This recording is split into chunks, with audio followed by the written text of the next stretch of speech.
오늘 신문입니다. 먼저 중앙일보 보시겠습니다. 세월호 실종자 수색 과정에서 안타깝게 숨진 고 이광욱 씨의 사연을 실었습니다.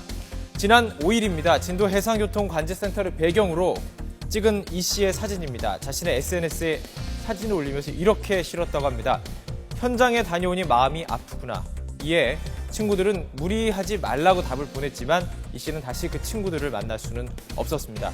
유족들은 이 씨의 둘째 아들과 같은 고2 학생들이 당한 아픔이었기 때문에 더욱 마음이 쓰여서 진도로 갔을 것이다라고 밝혔는데요.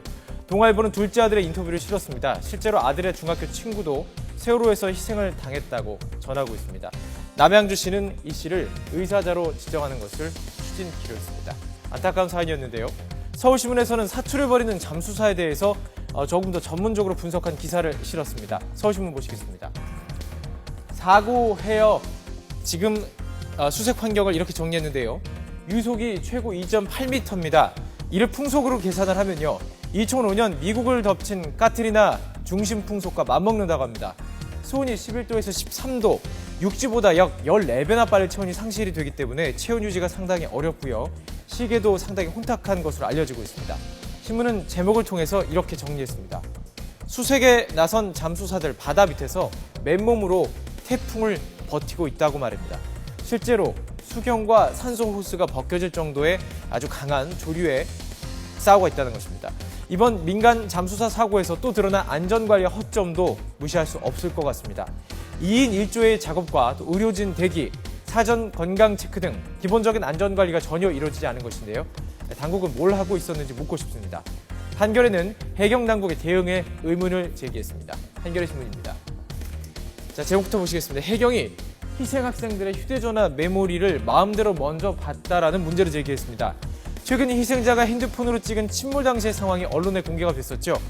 유족들의 주장에 따르면 해경이 가족들의 동의도 없이 핸드폰 영상을 조사한 뒤에 전달을 그냥 하고 있다는 것입니다. 희생자들의 휴대전화는 범죄 현장의 유실물이 아닙니다. 그렇기 때문에 가족들에게 당연히 그대로 전해져야 하는데 일부 유심칩이 빠져 있어서 항의를 했더니 수사상 필요했다면서 나중에 주는 등 해경 마음대로 유실품을 다루고 있다는 것입니다. 만약 수사상에 필요하더라도 가족들의 동의를 받아야만 하는 것이 원칙입니다.